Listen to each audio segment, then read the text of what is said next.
mengambil kasus ya, yaitu depresiasi nilai tukar rupiah ya. Jadi ini memang bidangnya ilmu ekonomi.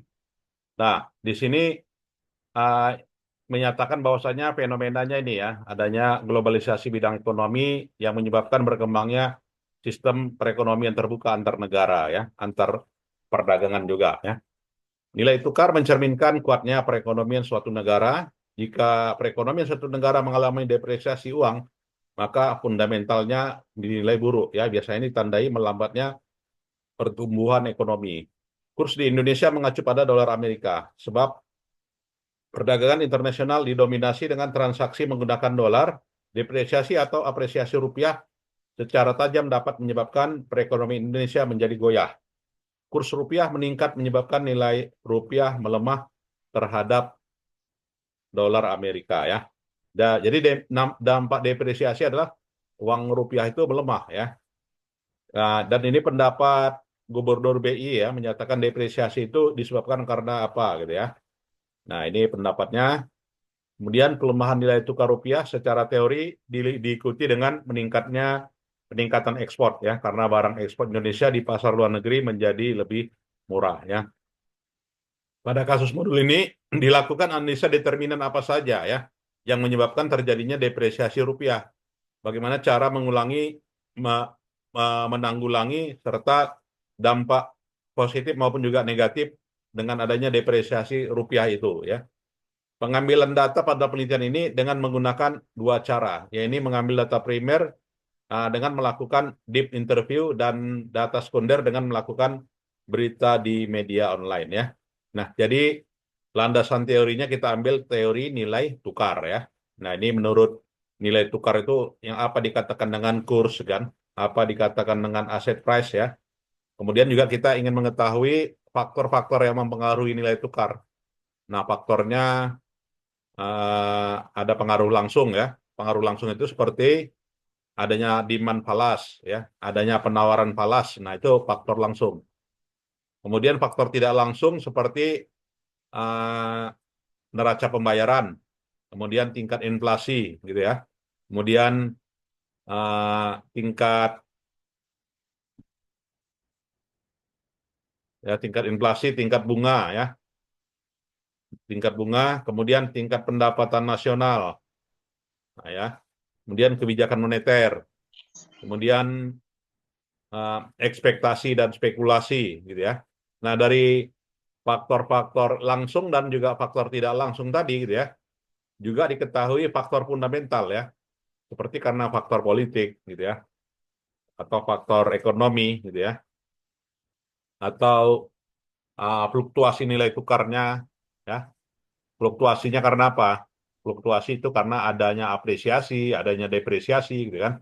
Kemudian adanya devaluasi gitu kan, ada revaluasi dan dampak nilai tukar ini adanya melemahnya nilai tukar. Nah, nilai gaji dalam dolar meningkat, oke. Kemudian meningkatnya daya saing produk Indonesia, kemudian selisih nilai tukar ekspor Indonesia, kemudian harga barang impor naik, ya. Kemudian dampak negatif melemahnya nilai tukar, yaitu beban hutang negara dan beban swasta makin berat. Kemudian harga bahan baku impor naik, kemudian meningkatnya beban anggaran negara. Nah, jadi itulah ya. Nah, jadi kalau disusun kerangka pemikiran ya dengan analisa Atlas TI gitu ya dari apa ini ya dari nilai tukar, maka menggunakan Atlas TI versi 8 digambarkan sebagai berikut. Jadi menelaah dulu kelebihan dan kekurangan, kemudian landasan teori, kemudian pengoperasian, kemudian juga pengumpulan data ya. Data di sini adalah data interview ya dengan pihak akademisi dan praktis dan juga data sekunder ya, berita online Republika dan Kompas ya. Kemudian olah data dengan program Atlas TI. Nanti kita UASnya model kasus seperti ini ya, sesuai dengan kurikulum RPS yaitu berdasarkan pada case method atau juga project based method ya. Nah, jadi ini nanti kita UASnya seperti ini. Nah, langkah mengoperasikan Atlas itu pertama adalah adanya hardware. Jadi hardware udah pasti ya. Kemudian softwarenya. Nah, softwarenya nanti boleh versi 8 ya. Versi 8. lantas diinstal ya. Nah, udah di-download, dan downloadnya dari mana? Buka Google ya, kemudian klik download Atlas TI, tekan enter ya. Nah, jadi ini Atlas TI, tekan enter, setelah itu muncul muncul menu sebagai berikut. Ya, setelah muncul menu Atlas TI, maka masuk ke halaman berikutnya mengisi formulir secara lengkap link download software Atlas ya, dan kemudian yaitu setelah di-download pada link yang dikirim melalui email, selanjutnya klik 2 kali install ya. Kemudian dalam membuat project, kliklah create new project. Ya, klik project, isilah project. Nah, dalam menu Atlas TI tersaji sebagai berikut. Ada yang menunya create, ya, kemudian import ya, dan sebagainya ya. Nah, kemudian biasa ya, new project. Nah, selanjutnya dari new project, selanjutnya tampilan sebagai berikut ya. Jadi ada tampilan, ada seperti ini ya. Kemudian pembentukan network ya, perlu disiapkan terlebih dahulu data berupa kumpulan berita ya, atau suatu kasus yang ditentukan berdasarkan media online. Nah, jadi kita mengumpulkan berita aja gitu ya. Lalu disalin ke halaman Microsoft Word untuk menentukan project dengan baik. Pada kasus ini kita mengambil data nilai kurs ya, dengan menggunakan data primer, DIP ya, dengan menggunakan data primer artinya wawancara, dan juga data sekunder ya. Sekunder pun dari berita media online. Nah, jadi dari online ya, dan dari wawancara. Ingat ya, Atlas TI itu bukan menggunakan datanya data sederhana saja ya. Jadi hanya dicomot dari berita media online, kemudian juga dengan wawancara bisa ya. Dan selanjutnya uh, selanjutnya di add ya, berita-beritanya di add. Oke. Setelah di add, cari file yang telah berisi kumpulan berita tadi. Nah, berita tadi dengan syarat ya, ekstensinya udah doc ya. Jadi dalam bentuk doc, kemudian pilih open. Nah, sebagai berikut tampilannya. Ya, ada informan si A, informan si B, informan si C, informan si D, dan kemudian juga berita-berita online ya, cara mengatasi dampak negatif, dampak positif, depresiasi nilai tukar gitu ya. Nah, sesudah itu udah dapat di Word, maka tampilannya ketika file itu berhasil ditambahkan dari data primer maupun juga dari data sekunder akan tampil sebagai berikut. Nah, jadi udah di book open ya, bentuknya seperti ini ya adik-adik ya. Nah, bentuknya seperti ini. Nah, bentuknya seperti ini tadi. Ya, sesudah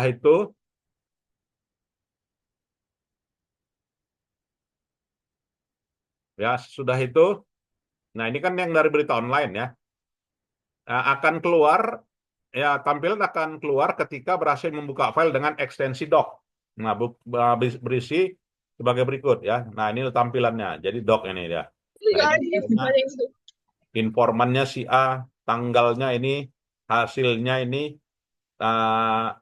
tempat gedungnya ini, gitu ya. Oke. Ya, kemudian ada berita-berita ya. Nah, ini tampilan dari Republika gitu kan, terkait dengan fenomena anjloknya nilai rupiah. Kemudian membuat cara word cloud ya. Jadi dalam hal ini ada membuat word cloud. Membuat word cloud ini adalah memfilter kata kunci dalam dokumen yang dipilih. Maka menggunakan word cloud dengan cara tampilkan teks yang diambil dari data primer yang berasal dari interview dan juga data sekunder media online. Nah, sehingga kasus ini membentuk word cloud. Nah, jadi word cloud itu dibentuk gabungan antara wawancara ya dengan media online. Udah. Selanjutnya word cloud yang sudah diringkas akan ditampilkan sebagai berikut. Nah, jadi dapatlah tampilannya. Nah, jadi word cloud-nya inilah rupiah, dolar ya, dari kalkulasi kalimat-kalimat yang sudah kita ambil dari berapa sumber tadi? 10 ya. 11 ya. Dari 11 sumber ini.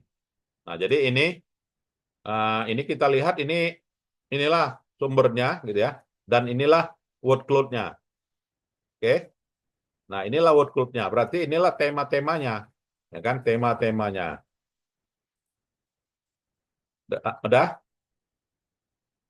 Ya, selanjutnya.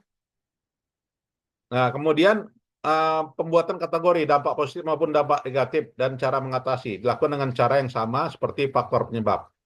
Setelah selesai melakukan filter melalui word cloud, ya, dan word cloud kemudian muncul lokasi penyimpanan, create name dan juga klik save, ya. Nah, setelah itu save. Nah, berita-beritanya tadi di save. Setelah di save, maka lokasi penyimpanannya itu, ya.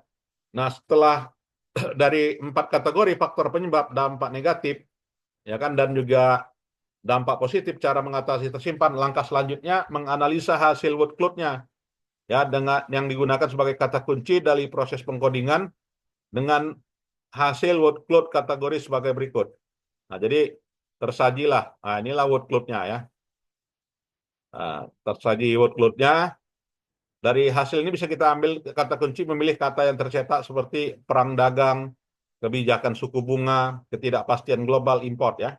Dengan demikian sama langkah untuk memfilter kata untuk kategori dampak, dampak positif dan juga cara mengatasinya, ya. Nah, sebagai berikut. Nah, hasilnya tersaji, ya. Dan hasil word cloud-nya dampaknya sebagai berikut, ya. Jadi ada uh, dampak negatifnya word cloud-nya ini. Nah, dampak positif word cloud-nya ini, ya. Kemudian hasil cara mengatasi word cloud-nya ini. Nah, jadi itu, ya. Setelah dilakukan analisa word cloud, maka mencari kata kunci seperti faktor penyebab. Nah, jadi dengan membuat coding. Nah, jadi coding untuk melihat faktor penyebab. Nah, dalam membuat coding kita open dulu, gitu, ya. Jadi memberikan coding, menentukan kode yang digunakan, disesuaikan menurut sumber ataupun menandai dengan kode yang sesuai. Penentuan kode dalam penelitian ini difokuskan terhadap temuan yang dalam hal ini menggunakan rujukannya Stein, ya.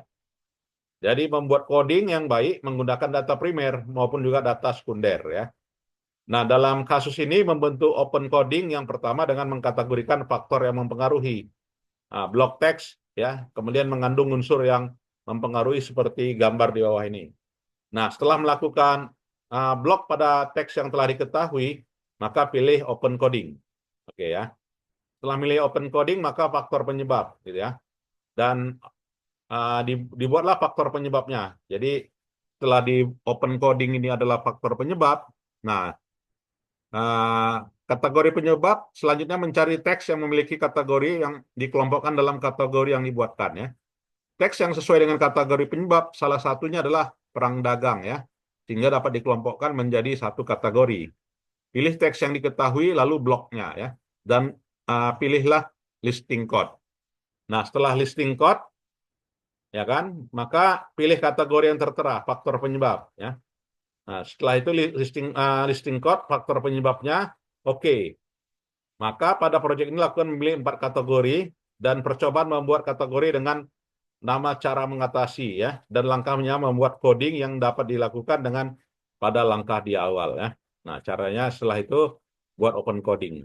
Nah, open coding, cara mengatasi faktor penyebab, ya. Nah, kategori ketiga dibuat dengan memberi nama dampak negatif, ya.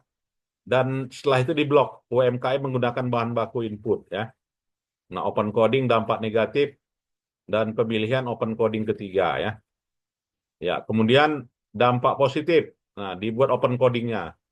Nah, setelah itu ada yang namanya dokumen manager. Nah, pada proyek ini dilakukan input data dengan membuat primary dokumen, memasukkan data yang menganalisa dengan software Atlas, ya.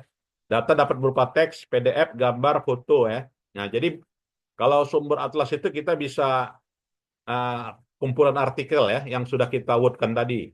Atau juga file PDF boleh. Atau juga gambar boleh. Atau juga foto boleh.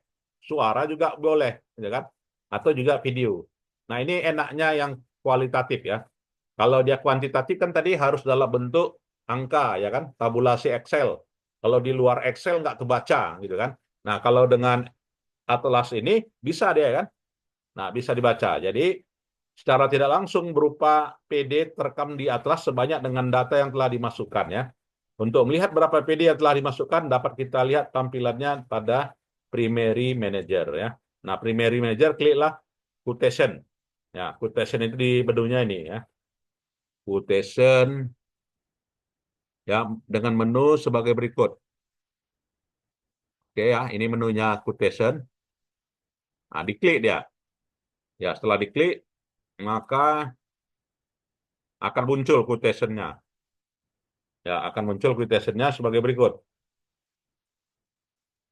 Maka akan muncul tampilan primary document manager pada tampilan di bawah ini ya. Jadi memilih data membuat beberapa quotation dari setiap data yang sekiranya penting bagi peneliti. Dalam satu penelitian tidak jarang peneliti menggunakan pernyataan hal yang menarik. Ya, jadi di sini dia esensinya adalah uh, apa tadi kurs tadi adalah dampak positif, dampak negatif. Ya, kemudian faktor-faktor penyebab. Nah, tiga hal itulah nantinya kita workload-kan ya, kita coding. Itu kira-kira ya.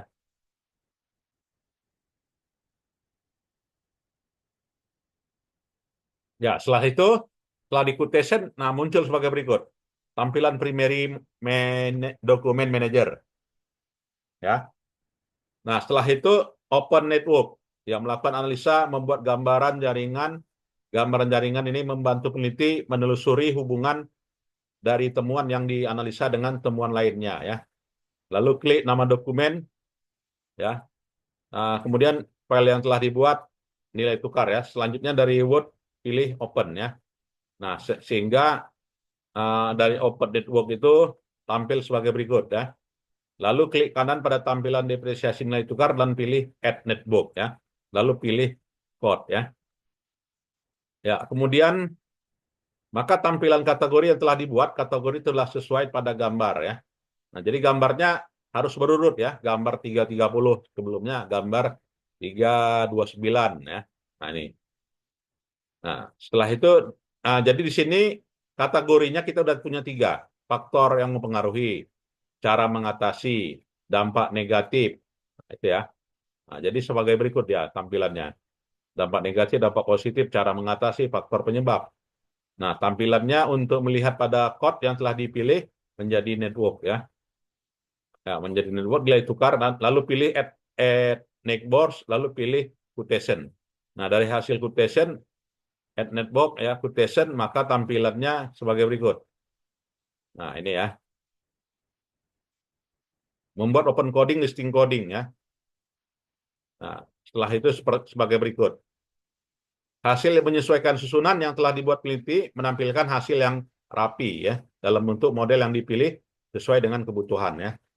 Dan nantinya kita UAS-nya seperti ini ya. Jadi saya minta nanti buat listing aja ya. Jadi ini ada 20 orang ya. Ada 20 orang nanti kerjanya rame-rame ya. Dan sesuai dengan paragraf dan alinea, tapi kasusnya beda ya. Kalau kita nanti kasusnya adalah kasus akuntansi ya.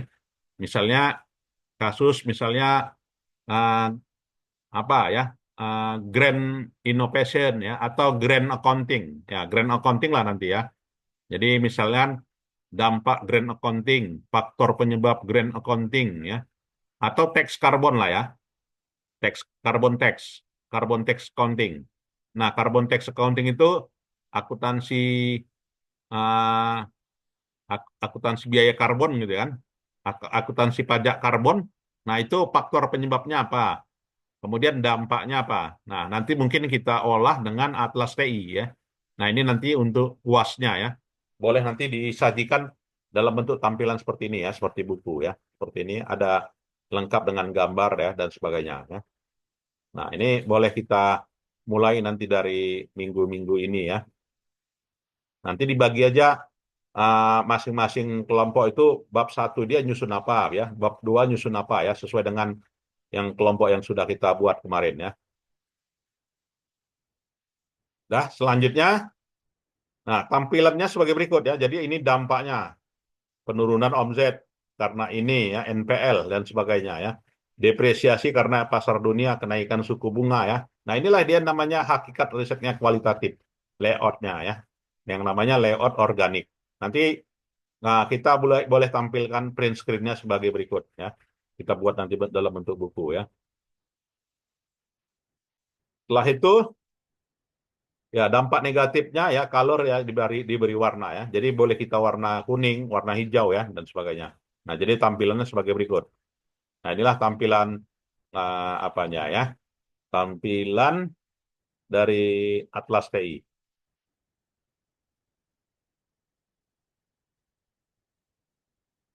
Oke. Kemudian mendeskripsikan hubungan antar kode sehingga mengetahui status dari hubungannya ya. Hyperlink adalah proses menghubungkan kutipan ya. Kutipan melalui makna dalam upaya menggambarkan bagaimana peneliti membangun argumen ya. Melalui hybrid untuk mengidentifikasi faktor kontradiksi kuat dalam wacana, menunjukkan bagaimana suatu argumen dapat mengikuti yang melengkapi, menunjukkan bangunan dari sebuah gambar yang mengilustrasikan apa yang dideskripsikan secara lisan atau tulisannya tidak dapat sepenuhnya diungkapkan ya. Nah, sehingga hyperlink Atlas itu untuk menganalisis data kualitatif tanpa menggunakan alat kode sama sekali ya. Jadi pilih code, lantas pilih continue dengan kode sebagai berikut. Nah ini.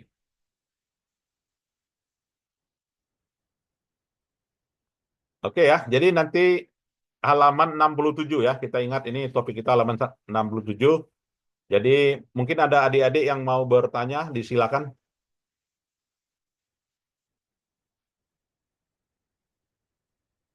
Oke, cukup jelas ya. Ya, nanti kita lanjutkan kembali di halaman 6, slide 68 ya, sebagai berikut. Untuk itu mohon dibaca-baca juga ya materinya ya. Baik, kalau tidak ada, saya kira itu saja ya. Selamat sore, salam sejahtera. Assalamualaikum warahmatullahi wabarakatuh.